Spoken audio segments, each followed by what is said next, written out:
Hello, everyone. Welcome to Two Guys and a Mando, starring yours truly and his truly over there. We're just going to talk about Season 2, Episode 1. Man, what a stunner. What a stun of a first episode. What do you think, man? What a shocker. What a cliffhanger that it Mm, ended on. My yeah. mind was Wow. exploded. Like the It like the crate dragon. like the crate dragon. Yeah, Yeah. yeah, yeah. Yeah. So this is how we do things around here. We watch the episodes and we just talk about it. With little to no impunity. And we are fanboys. Um, so we'll probably say nothing negative ever. No, Yeah, no. yeah, yeah, yeah. All right. So season 2, episode 1 breakdown. What did you like? We'll just go back and forth. We'll do a volley. I like, there are no criticism. I have like zero criticisms about this first episode. You know, Um, I do have something I want to talk about. of Real course you talk, do. real talk. All right. So, Baby Yoda, right? The child, Maybe, the yeah. child, right? Official name, the child. It felt like there were many instances where the child was gonna freak out, like too much stimuli for a young 700-year-old one. 50. He's 50. 50. Okay. All right, all right. You know what I mean? Like in the Fight Club scene, like he was like getting all scared. He was like, peace out. And he like went into his little Yeah, cocoon. yeah, yeah. And Yeah. when they were fighting the Krayt Dragon and they used the bait, right? Like he was a little terrified there, and so I was waiting for the child to just unleash like childlike powers. And just like force lightning, the Yeah, crate dragon. yeah, Yeah. yeah, something. I was very, very afraid for that kid. Have him so close to that battle at the end there. Like, what were they Mm-hmm. thinking? I don't know. It's that egg, that cocoon that I guess it'll eventually turn into a Krayt Dragon Pearl, which was Yeah, a cool little twist at the end. I like that. Like they were really yeah. happy. But okay, so you were telling me before we started recording how you liked that they humanized the Tusken Raiders.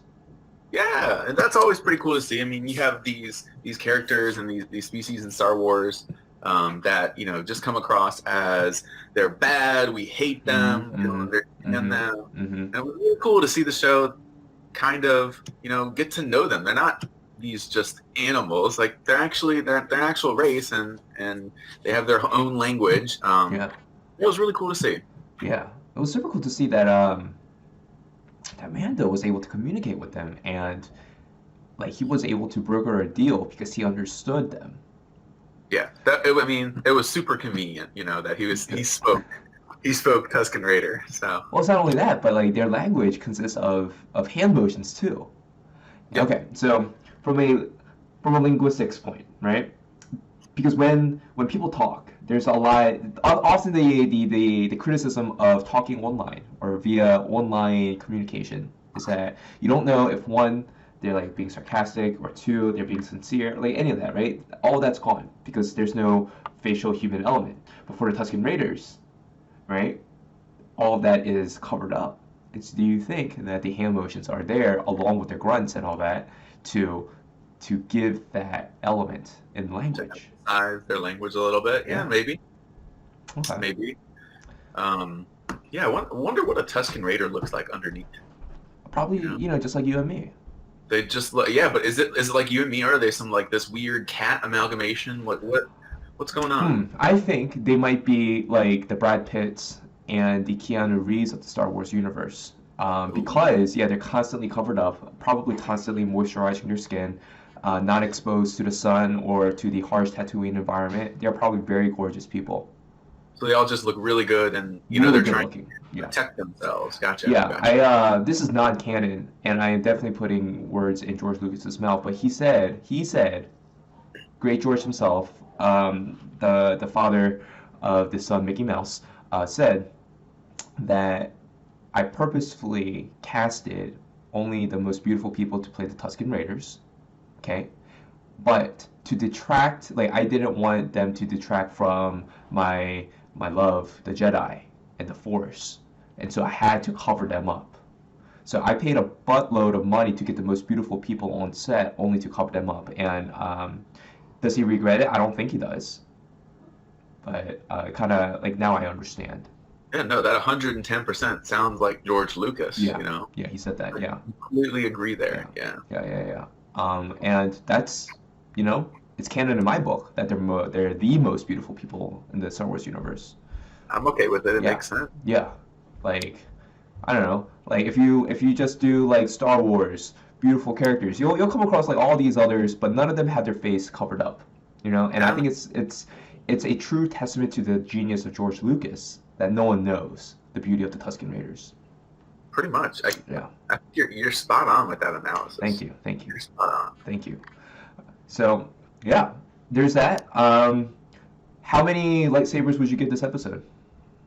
I would give this episode probably 6 out of 5 lightsabers. Six. Six out Okay. of five. Okay. Yeah. Okay. Okay. I would give it a definite 7 out of 4. Force lightning bolts. Mm-hmm. Ooh, Yeah. ooh, I 7 out of 4 like Force lightning bolts. that.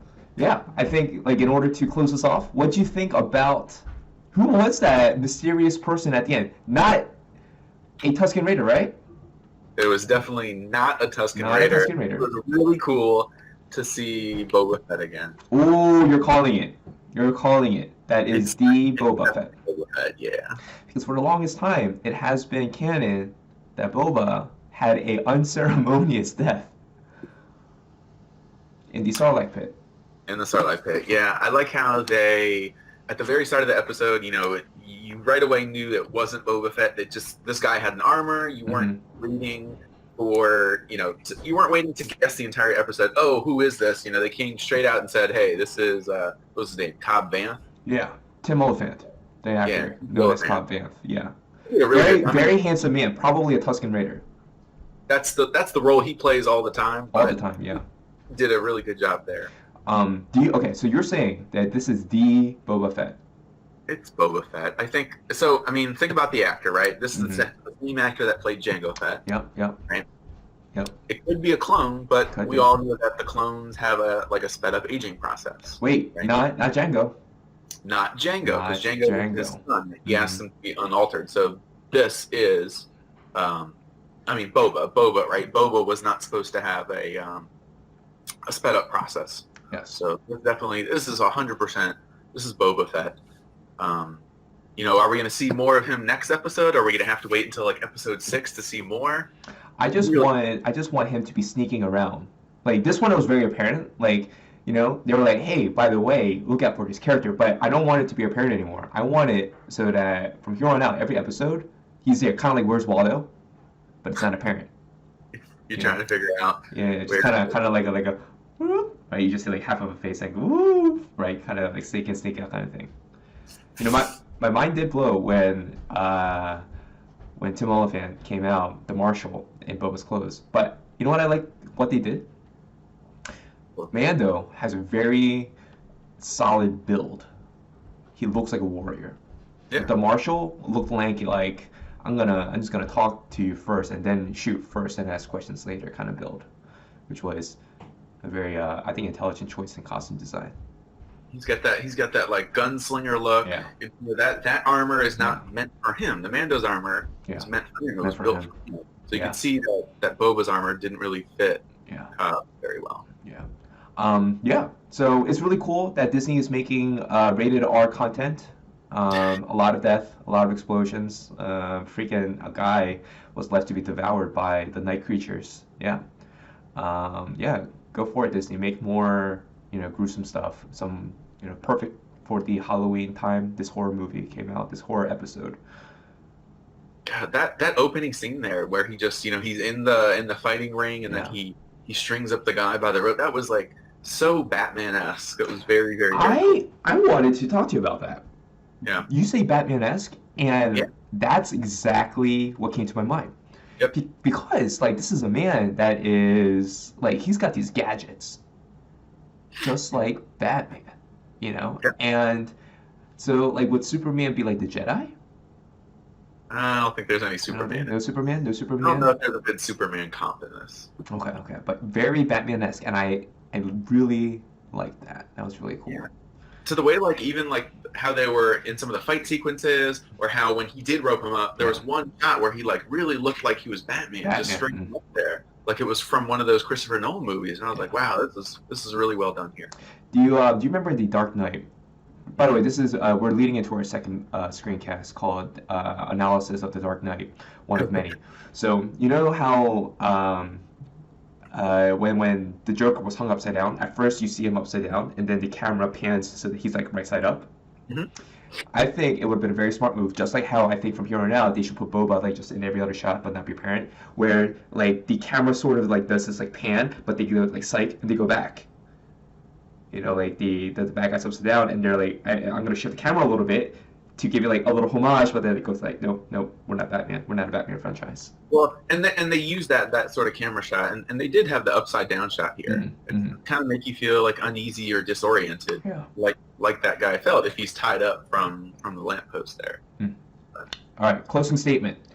Are the Tusken Raiders the most beautiful creatures in all of the Star Wars universe? I think they are. I think there's I no think evidence so. to prove otherwise, right? You know, I mean, on the screen we have all the evidence that they are the most beautiful. You know, I don't know if you have your own skincare routine. I don't, but I know that if I lived in the desert, I would be a little bit more careful about my skincare. Yeah. And I think that's it. Yeah, For sure. that's not even a hot take. That's like just the truth.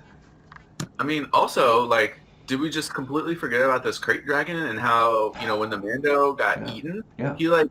he came out of it. Was Yeah. that Force lightning? Is he secretly a Jedi? Yeah, I think he is.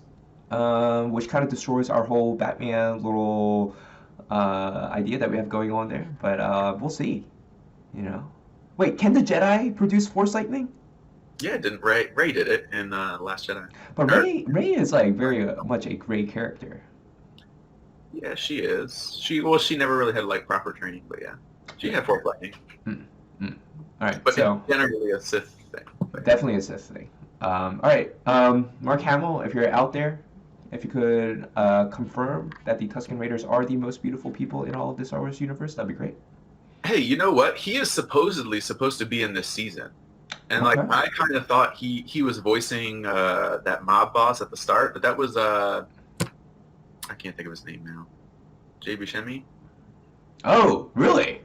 Maybe Steve Buscemi Steve was Buscemi, it? yeah. I mean, that's the Okay. actor's name.